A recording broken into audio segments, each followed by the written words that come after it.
तिब्बत चीन द्वारा कब्जाया गया क्षेत्र है एंड ये चीन के दक्षिण पश्चिम भाग में है और ये भारत के साथ पश्चिम में नेपाल एंड दक्षिण पश्चिम में बर्मा और दक्षिण पूर्व में भूटान के साथ सीमा साझा करता है।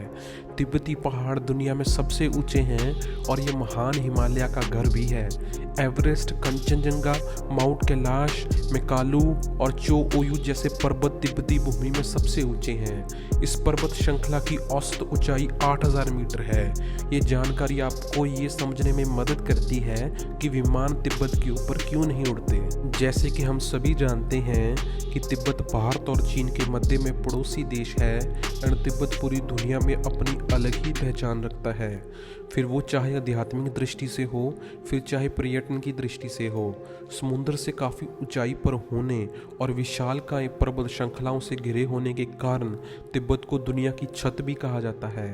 दुनिया के सबसे ऊंचे पहाड़ों की श्रृंखला के साथ 8850 मीटर में सबसे ऊंचा एवरेस्ट ये विमानों के लिए एक विशाल पड़ाव बन जाता है। कमर्शियल विमानों के लिए अनुमति दी जाने वाली उच्चतम ऊंचाई 28 से 35,000 फीट की या 8,000 मीटर की होती है।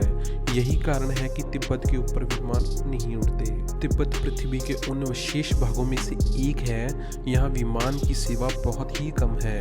ऊंचाई पर होने के कारण इसके ऊपर से विमानों का उड़ पाना असंभव सा है, जिस वजह से विमानों की आवाजाही ना के बराबर ही है।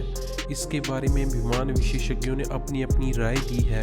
उनका कहना है कि ये दुनिया का सबसे कम दबाव वाला क्षेत्र है, जिसकी वजह से यात्रियों के लिए सिर्फ 20 मिनट तक ही ऑक्सीजन उपलब्ध करवाई जा सकती है। हम सभी जानते हैं कि वायुमंडल की 4 परतें हैं और पृथ्वी के सबसे करीब एक ट्रोपोस्फियर है जो जमीनी स्तर से 7 मील ऊपर तक जारी है। हिमालय 5.5 मील की ऊंचाई पर है और वह वायुमंडल में एक बिंदु है जहां एक परत दूसरे को मिलती है। अधिकांश विमान ट्रोपोस्फियर की ऊपरली सीमा में उड़ते हैं और स्ट्रेटोस्फियर की निचली परत में उड़ान भरने की सलाह केवल तभी दी जाती है जब उनके पास ऑक्सीजन की पर्याप्त आपूर्ति हो। इस विषय पर एक एक्सपर्ट का कहना है कि तिब्बत का वातावरण बाकी हवाई मार्गों की तुलना में बेहद भिन्न है, क्योंकि ऊंचाई पर होने और माउंट एवरेस्ट से नज़दीकी होने के कारण हवा बहुत तेज़ी से चलती है, जिससे एक विमान के लिए इतनी तेज़ गति की हवाओं का सामना करना किसी खतरे से खाली नहीं है। तिब्बत में हवाई पट्टी इतनी छोटी है कि अब तक दुनिया में केवल 8 पायलट यहाँ विमान उतार पाने में सक्षम हो पाए हैं। जैसे जैसे वायुमंडल की ऊंचाई बढ़ती है वैसे वैसे हवा पतली होती रहती है। इसका मतलब है कि जैसे जैसे हम ऊपर उठते हैं हवा में ऑक्सीजन की मात्रा कम होती जाती है। ऊंचाई में वृद्धि के साथ एयर प्रेशर में कमी होती है, जिसके कारण सांस लेने में दिक्कत हो सकती है। अधिकांश विमानों की क्षमता 20,000 फीट से अधिक उड़ान भरने की होती है, लेकिन अधिकांश कमर्शियल प्लेनों में यात्री ऑक्सीजन के लिए केवल 20 मिनट होते हैं और विमानन नियमों के अनुसार यात्रियों की ऑक्सीजन खत्म होने से पहले एक उड़ान को 10,000 फीट तक उतारना चाहिए। तिब्बत में 28,000-30,000 फीट की ऊंचाई पर पर्वत श्रृंखलाओं के विस्तार के साथ पायलटों के लिए विमान को 10,000 फीट की ऊंचाई तक लेके आना बहुत मुश्किल हो जाता है। हिमालय के इलाकों में नेविगेशन की उचित सुविधा मौजूद नहीं है। ऐसे में इमरजेंसी में विमान एयर कंट्रोल या एटीसी से संपर्क नहीं कर सकते।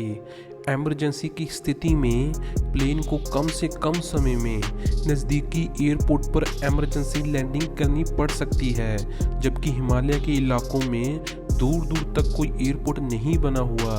यही कारण है कि विमानों को बेशक घूम फिर कर जाना पड़े, लेकिन उनका रूट हिमालय के ऊपर से नहीं बना हुआ। इमरजेंसी या प्लेन क्रैश की स्थिति में इतने कम समय में बड़ी संख्या में लोगों को बचा पाना बिल्कुल भी संभव नहीं है। कैथे पैसिफिक एयरलाइंस के द्वारा तिब्बत का दूसरा मार्ग संभव हो पाया है। एयरलाइंस के विशेषज्ञों का कहना है कि तिब्बती पहाड़ों के ऊपर हवाई यातायात इसलिए संभव नहीं है क्योंकि इस क्षेत्र में हवा की कमी है, इसलिए एक विमान का उड़ पाना वहां संभव ही नहीं है। अब तो आप लोगों को पता लग ही गया होगा कि विमान तिब्बत के ऊपर से क्यों नहीं उड़ते। अगर आपको हमारे द्वारा दी जानकारी अच्छी लगी हो, please subscribe our channel and like this video.